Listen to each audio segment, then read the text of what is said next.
तो कैसे हो आप सब। आज मेरी अपने ग्राम पंचायत को लेकर बहुत अहम बात हुई और काफ़ी देर तक हुई।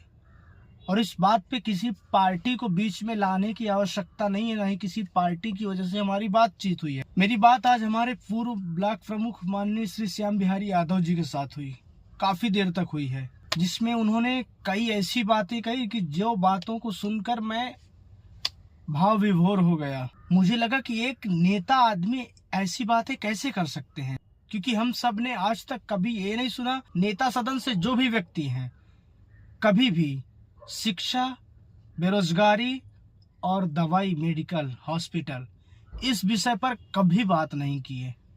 बात सही है तो जरूर लाइक शेयर कीजिएगा।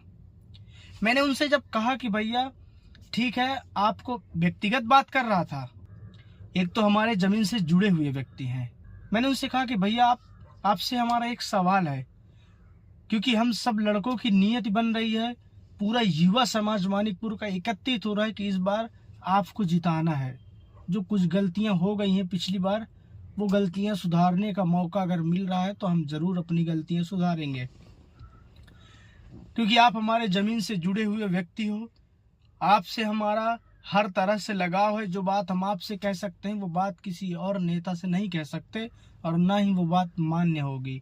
मैंने उनसे प्रश्न किया तो उन्होंने ये नहीं कहा कि इतने इतने काम करूंगा, उन्होंने केवल मुझसे 2-3 काम कहे, ताकि सबसे पहले तो मैं अपने मानिकपुर क्षेत्र में मेडिकल, शिक्षा इतना मजबूत कर दूंगा, इतना मजबूत कर दूंगा। उन्होंने खास तौर से कहा ताकि मेरे दलित आदिवासी भाइयों के साथ कभी दुर्व्यवहार ना हो, उन्हें कोई सता ना सके, उन्हें इतना काबिल कर दूंगा कि वो किसी के सामने नहीं झुकेंगे।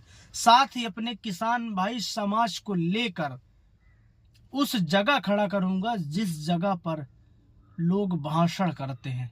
अब आप लोग सोचो, ये उनकी बात हो गई, हम लोग नेता विधायकों के लिए भीड़ इकट्ठा करते हैं। थोड़ा बात को दिमाग से लीजिएगा और इधर उतारना। कितनी भी बड़ी कोई भी नेता होता है, हम बड़ी से बड़ी भीड़ इकट्ठा करके वहां पहुंचते हैं। उनके लिए टेंट होता है, कूलर होता है, जिस जगह पे बैठे होते हैं उस स्टेज के ऊपर गद्दे लगे होते हैं, फिर वो कुर्सियों में बैठते हैं। और हम कहाँ बैठते हैं? धूल मिट्टी में। ऊपर एक टेंट भी नहीं होता कि जिससे धूप से तो बच सके। हम देखते हैं, हम परदेश में रह रहे हैं, कि हमारे घर के गार्जियन लोग टूटी चप्पल, फटे कपड़ों में उनके सामने गुहार लगा रहे हैं और वो लिखित भाषण आपको सुना कर चले गए, आप लोग उनके लिए तालियां बजाते रह गए। बड़ा दुख होता है ऐसे में सुन के। हमारे ऊपर विपत्ति आने पर वो लोग तो नहीं आते ना, बुलाने से भी नहीं आते, तो हम लोग क्यों जाते हैं? इसलिए सावधान रहो, सशक्त बनो, मजबूत बनो, एकजुट बनो, एकता लाओ और अपनी वोट को सही जगह वोट करो।